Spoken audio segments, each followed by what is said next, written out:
Head lines آپ جان چکے ہیں، خبر دیں گے آپ کو۔ ریاست کا غیر معمولی اور تاریخی فیصلہ، حکومتی ذرائع کے مطابق حکومت کا لاپتہ افراد کے اہل خانہ کی تکالیف کم کرنے کے لیے مالی اعانت کا فیصلہ۔ حکومت نے مسنگ پرسنز پر national consensus and legal resolution شروع کر دیا۔ لاپتہ ہر فرد کے اہل خانہ کو 50 لاکھ روپے دیے جائیں گے۔ حکومتی ذرائع کا یہ بتانا ہے کہ وزیر اعظم کی جانب سے امدادی پیکج کا اعلان کیا جائے گا۔ معاشی اقدام کے ساتھ نادرہ پاسپورٹ اور وراثت کے قانونی مسائل کو بھی حل کیا جائے گا۔ حکومتی ذرائع کا یہ بھی بتانا ہے انتقال کر جانے والے لاپتہ افراد کے لواحقین کو امداد نہیں بلکہ یہ بحالی گرانٹ دی جائے گی۔ امدادی رقم لان میں خلا کو پر نہیں کر سکتی۔ لاپتہ فرد کے اہل خانہ کو امدادی رقم معاشی بوجھ کو کم کرنے کی ایک کوشش ہے۔ حکومتی ذرائع کے مطابق اقدام سوگوار خاندانوں کو الزام تراشی کے کھیل کے ذریعے اذیت سے بچانے کی کوشش ہے۔ جھوٹے پروپیگنڈے کے ذریعے لاپتہ افراد کی مسئلے پر دشمن قوتیں ریاست کو بدنام کرتی ہیں۔ حکومتی ذرائع کا بتانا ہے کہ پاکستان نے گزشتہ 2 دہائیوں سے دہشت گردی کی وجہ سے جنگ نما صورتحال کا سامنا کیا۔ لاپتہ افراد معاملے پر ریاست اور ریاستی ایجنسیوں کو بدنام کرنا فکری بے ایمانی ہے۔ لاپتہ افراد کے مسئلے کے حل کے لیے ہر اقدام کو یقینی بنایا جا رہا ہے۔ لاپتہ افراد سے متعلق چند سالوں میں 78% مقدمات حل ہو چکے ہیں۔ لاپتہ افراد سے متعلق 22% یعنی 2270 مقدمات ابھی حل نہیں ہوئے ہیں۔ ڈی آئی خان میں ٹانگ بھگوال پیٹرول پمپ کے قریب ججز کے اسکواڈ پر فائرنگ کی گئی ہے۔ فائرنگ سے 2 پولیس اہلکار شہید ہو گئے۔ عرفان مغل ہمارے ساتھ موجود ہیں، ان سے مزید جانیں گے، بتائیے گا۔ جی عرفان، آپ کو بتا رہے ڈی آئی خان میں ٹانگ بھگوال پیٹرول پمپ کے قریب ججز کے اسکواڈ پر فائرنگ کی گئی ہے۔ فائرنگ سے پولیس اہلکار شہید ہو گئے۔ فائرنگ کے تبادلے میں تینوں ججز محفوظ رہے۔ شہید پولیس اہلکاروں میں عبداللہ اور سمد شامل ہیں۔ نامعلوم افراد ڈبل کیبن گاڑی بھی ساتھ لے گئے۔ وفاقی وزیر داخلہ کی ٹانک میں ججز کے اسپاٹ پر فائرنگ کے واقعے کی مذمت۔ محسن نقوی نے فائرنگ سے شہید کانسٹیبلز عبداللہ اور عبدالصمد کو خراج عقیدت پیش کیا۔ وزیر داخلہ نے شہداء کے لواحقین سے دلی ہمدردی اور تعزیت کا اظہار کیا۔ کہتے ہیں عبداللہ اور عبدالصمد نے جان دے کر دہشت گردوں کے مذموم عزائم کو ناکام بنایا۔ خیبر پختونخوا پولیس کے بہادر سپوتوں پر ناز ہے۔ دہشت گردی کے خلاف جنگ میں کے پی پولیس نے لازوال قربانیاں دیں۔ سابق فلسطینی وزیر اعظم اسماعیل ہنیہ کی دوحہ میں نماز جنازہ ادا کر دی گئی۔ حماس رہنما عبداللہ البرغوثی نے نماز جنازہ پڑھائی۔ امیر قطر الفتح چیف اور امیر جماعت اسلامی حافظ نعیم الرحمان سمیت دنیا بھر سے بین الاقوامی رہنماؤں اور نمائندوں نے شرکت کی۔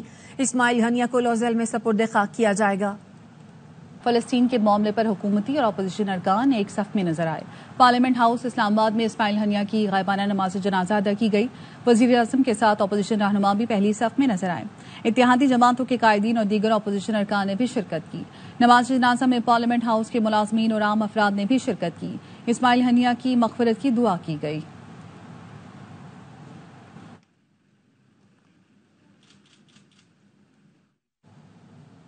وزیر اعظم شہباز شریف کا کہنا ہے اسماعیل ہنیہ کی شہادت پر اہل خانہ اور فلسطینیوں سے تعزیت کرتے ہیں۔ قومی اسمبلی میں خطاب میں کہا فلسطین آج مقتل بن گیا ہے۔ اسرائیل 9 ماہ میں 40,000 فلسطینیوں کو شہید کر چکا۔ صہیونی ریاست انسانیت کے خلاف جرائم کی ہر حد پار کر چکی۔ اسرائیل کو انصاف کے کٹہرے میں نہ لایا گیا تو عوامی غضب کو روکنا کسی کے بس میں نہ ہوگا۔ شہید کے قتل کی شدید مذمت کرتے ہوئے شہید کے اہل خانہ فلسطینی عوام کے ساتھ تعزیت کرتے ہیں۔ فلسطینی بہنوں اور بھائیوں کے ساتھ بھرپور اظہار یکجہتی کے لیے یہاں جمع ہیں۔ فلسطین آج ایک مقتل گاہ بن چکی ہے۔ صہیونی ریاست 9 ماہ سے قتل عام کر رہی ہے۔ 40,000 سے زائد فلسطینی شہید کیے جا چکے ہیں۔ یہ ان اصولوں اور قوانین کی عملداری کا سوال ہے جس کے لیے اقوام متحدہ سلامتی کونسل انسانی حقوق کے ادارے وجود میں آئے تھے۔ صہیونی ریاست انسانیت کے خلاف جرائم کی ہر حد پار کر چکی ہے۔ بے گناہ انسانوں کے قتل عام کی مرتکب ریاست کو انصاف کے کٹہرے میں کھڑا نہ کیا گیا تو عوامی غیظ و غضب کے لاوے کو روکنا پھر کسی کے بس کی بات نہیں ہوگی۔ پوری دنیا کا امن اور ترقی اسی میں بسم ہو جانے کا خطرہ۔ فلسطین کی مزاحمتی تنظیم حماس کے سربراہ اسماعیل ہنیہ کا جسد خاکی دوحہ میں ان کے گھر پہنچنے پر جذباتی مناظر دیکھنے میں آئے۔ اسماعیل ہنیہ کی اہلیہ نے جسد خاکی سے کہا کہ اللہ آپ سے راضی ہو۔ تمام شہیدان غزہ کو میرا سلام دیجیے گا۔ امریکی اخبار نیو یارک ٹائمز نے دعویٰ کیا ہے کہ اسماعیل ہنیہ کی موت کمرے میں نصب دھماکہ خیز مواد پھٹنے سے ہوئی. بم 2 ماہ پہلے ہی اسماعیل ہنیہ کے کمرے میں چھپا دیا گیا تھا. ریموٹ کنٹرول سے اس وقت بم دھماکہ کیا گیا جب اسماعیل ہنیہ کی کمرے میں موجودگی کی تصدیق ہو گئی. گزشتہ روز یورپی مبصر نے دعویٰ کیا تھا کہ اسرائیل نے جدید اسپائنگ سافٹ ویئر سے ٹریک کر کے اسماعیل ہنیہ کو نشانہ بنایا. اسماعیل ہنیہ کو کس طرح قتل کیا گیا اس بارے میں ایران نے اب تک کوئی تفصیل جاری نہیں کی ہے. البتہ ایرانی اور اسرائیلی میڈیا نے پہلے دن دعویٰ کیا تھا کہ اسماعیل ہنیہ کی موت راکٹ یا ڈرون کے ذریعے فائر کیے گئے میزائل سے ہوئی. دنیا کی بڑی فضائی کمپنیوں نے سیکیورٹی خطرات کے پیش نظر اسرائیل کے لیے پروازیں منسوخ کر دی. تل ابیب کے بن گورائن ایئرپورٹ پر ہزاروں مسافر پھنس گئے. اسرائیل کی کارروائی سے خوفزدہ یونائیٹڈ ایئر لائنز اور ڈیلٹا نے اسرائیل کے لیے تمام پروازیں کی منسوخ کر دی. جرمنی کی فضائی کمپنی لفٹانسا گروپ نے بھی تل ابیب کے لیے فلائٹ آپریشن روک دیا. Swiss, British airlines, Australian اطالوی ایئر لائنز اور ایئر انڈیا نے بھی اسرائیل کے لیے تمام پروازیں منسوخ کر دیں. یہ منسوخی سفارتکاروں کے ان خدشات کی گئی ہیں جس میں کہا گیا کہ حالیہ صہیونی حملوں کے بعد علاقائی جنگ میں اضافہ ہو سکتا ہے. مشرق وسطی پر جنگ کے خطرات میں اضافہ ہو گیا. امریکہ نے طیارہ بردار سمیت 3 جہازوں سمیت 12 جنگی جہاز خطے میں بھجوا دیے ہیں. روز والٹ نامی جنگی بحری بیڑا بھی خلیج فارس میں پہنچا دیا. بحری بیڑے کے ساتھ 6 میزائل بردار جہاز بھی موجود ہیں جبکہ مشرق بحیرہ روم میں 5 امریکی جنگی بحری جہاز پہلے سے ہی تعینات ہیں.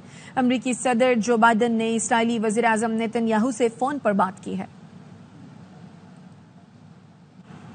اسماعیل ہنیہ سے متعلق پوسٹ سینسر کرنے پر ترکی نے سماجی رابطے کی ویب سائٹ انسٹاگرام کو بند کر دیا.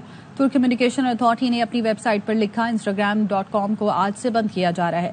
گزشتہ روز ترک ایوان نے صدر کے کمیونیکیشن ڈائریکٹر نے انسٹاگرام پر اسماعیل ہنیہ کے قتل پر تعزیتی پوسٹوں کو سینسر کرنے کا الزام لگایا تھا. التون نے سوشل میڈیا پر لکھا ہم ان پلیٹ فارمز کے خلاف اظہار رائے کی آزادی کا دفاع کرتے رہیں گے.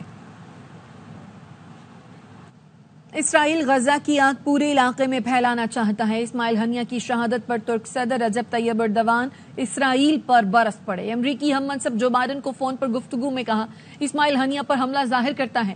اسرائیل خطے میں امن نہیں چاہتا. اس واقعے نے جنگ بندی کے لیے مذاکرات کو شدید دھچکا پہنچایا ہے. صدر بائیڈن نے کہا خطے میں کشیدگی میں کمی کے لیے کام کر رہے ہیں. اسماعیل ہنیہ کی شہادت پر آج ترکی میں یوم سوگ منایا جا رہا ہے. اسماعیل ہنیہ کا قتل غزہ جنگ بندی میں مذاکرات میں مددگار نہیں ہوگا. امریکی صدر جو بائیڈن نے جوائنٹ بیس اینڈ ریویوز پر صحافیوں سے گفتگو میں مشرق وسطی میں بڑھتی کشیدگی پر تشویش کا اظہار کیا. بائیڈن نے کہا کہ انہوں نے اسرائیلی وزیر اعظم پر غیرمالیوں کی رہائی اور غزہ جنگ بندی معاہدے پر زور دیا ہے. ایرانی وزیر خارجہ نے سعودی عرب، قطر، ترکی اور اردن کے وزرائے خارجہ سمیت اقوام متحدہ اور یورپی یونین کے رہنماؤں سے فون پر بات کی ہے. خطے کی صورتحال پر تبادلہ خیال کیا. امریکی وزیر خارجہ اینٹونی بلنکن نے بھی مشرق وسطی کے وزرائے خارجہ کو فون کیا اور خطے میں تنازع کو پھیلنے سے روکنے کے لیے زور دیا. سعودی وزیر خارجہ فیصل بن فرحان اور امریکی وزیر خارجہ اینٹونی بلنکن نے فون پر بات کی. غزہ میں مستقل جنگ بندی تک پہنچنے پر تبادلہ خیال کیا. خبر آپ کو دیں اسلام آباد ہائی کورٹ سے، جہاں پر شہباز گل کے لاپتہ بھائی غلام شبیر کی بازیابی کی درخواست. اسلام آباد ہائی کورٹ کے جسٹس میاں گل حسن اورنگزیب نے اس کیس کی سماعت کی. بات کریں گے حسین احمد چودھری ہمارے ساتھ موجود ہیں. آگاہ کیجیے حسین.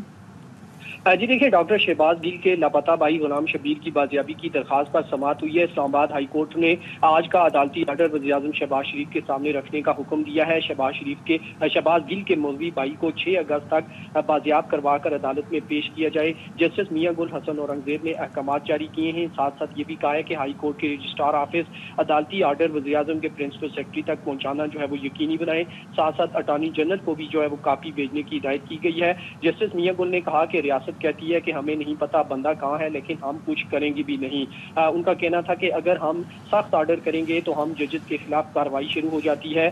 ساتھ ساتھ ان کا یہ بھی کہنا تھا کہ جو پرانی ہائی کورٹ کی عمارت میں ڈگری دیوار پر لگی ہوئی ہے، شہباز گل نے بتایا تھا کہ ایجنسیوں نے انہیں کہا کہ تمہارا بھائی ہمارے پاس ہے. وکیل درخواست گزار کی جانب سے کہا گیا، تاہم عدالت کی جانب سے تمام دلائل سننے کے بعد 6 اگست تک جو ہے وہ مولوی کو بازیاب کروانے کی ہدایت کی گئی ہے. اور آج کے عدالتی آرڈر کی جو کاپی ہے وہ وزیر اعظم کابینہ اٹارنی جنرل کے سامنے رکھنے کی ہدایت دی گئی ہے. آپ کا بہت شکریہ حسین احمد چودھری.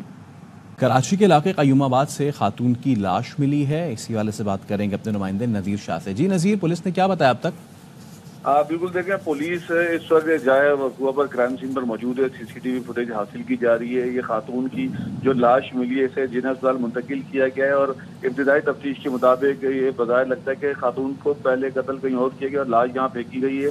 خاتون کے گلے پر تار یا رسی سے گلا گھونٹنے کے نشانات بھی موجود ہیں، اور اس کی عمر 30 سے 32 سال بتائی جا رہی ہے، اور گہرے نشانات کنپٹی کے پاس بھی ہیں اور دیگر نشانات بھی ہیں۔ پولیس کی جانب سے فنگر پرنٹ حاصل کرنے کے لیے ڈیوائس منگوا لی گئی ہے، اور پولیس کا یہی کہنا ہے کہ پوسٹ مارٹم کے بعد مزید صورتحال واضح ہو سکے گی۔ جی بہت شکریہ آپ کا نذیر۔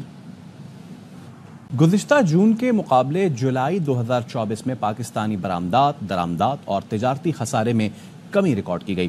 ادارہ شماریات کے مطابق برآمدات 9.77% کمی کے ساتھ 2 ارب 30 کروڑ 8 لاکھ ڈالرز کی رہیں۔ درآمدات 14.27% کمی کے ساتھ 4 ارب 25 کروڑ 60 لاکھ ڈالرز کی ہوئیں۔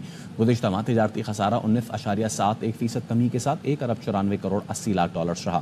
جولائی 2023 کے مقابلے برآمدات 11.83%، درآمدات 15.3% کا اضافہ ریکارڈ کیا گیا، جبکہ تجارتی خسارے میں بھی 19.71% اضافہ ریکارڈ کیا گیا۔ امریکہ افغانستان سے ابھرتے خطرات روکنے کے لیے کام کر رہا ہے۔ واشنگٹن میں امریکی محکمہ خارجہ کے نائب ترجمان ویدانت پٹیل نے پریس کانفرنس میں کہا، داعش بین الاقوامی دہشت گرد نیٹ ورک ہے۔ داعش دنیا بھر میں دہشت گردی کی کارروائیاں کر سکتی ہے۔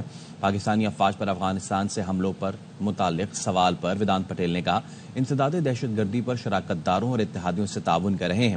افغانستان میں انسداد دہشت گردی کی کوششوں کو تمام اتحادیوں کی حمایت کرتے ہیں۔ افغانستان میں دہشت گردوں کی کوششوں کا مقابلہ کرنے کے لیے مل کر کام کر رہے ہیں، یقینی بنا رہے ہیں کہ امریکہ پر حملوں کے لیے افغانستان بطور لانچنگ پیڈ استعمال نہ ہو۔ A little bit about this before. ISIS-K is a transnational terrorist network that has the ambition and capacity to launch international terrorist attacks. And as we consistently say, we're working to ensure that Afghanistan never serves as a launching pad for terrorist attacks against the United States or our allies.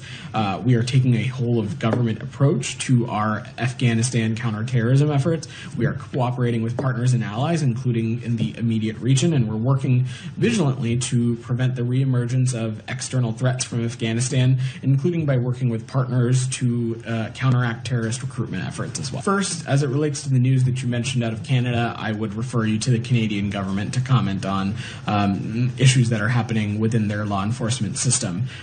As we have said before, we continue to expect accountability from the government of India in relation to the alleged role of an Indian government employee in the failed attempt to assassinate a U.S. citizen on U.S. soil that occurred last summer. And we continue to raise our concerns directly with the Indian government at senior levels.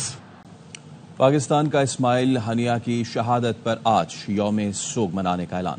نماز جنازہ کے بعد ملک بھر میں غائبانہ نماز جنازہ ادا کی جائے گی۔ وزیر اعظم شہباز شریف نے کہا، اسماعیل ہنیہ کی شہادت پر دنیا کی خاموشی لمحہ فکریہ ہے۔ عالمی برادری اسرائیل کا ہاتھ روکنے میں ناکام ہو گئی ہے۔ پاکستان کا اسماعیل ہنیہ کی شہادت پر آج یوم سوگ منانے کا اعلان۔ نماز جنازہ کے بعد ملک بھر میں غائبانہ نماز جنازہ ادا کی جائے گی۔ وزیر اعظم شہباز شریف نے کہا، اسماعیل ہنیہ کی شہادت پر دنیا کی خاموشی لمحہ فکریہ ہے۔ عالمی برادری اسرائیل کا ہاتھ روکنے میں ناکام ہو گئی ہے۔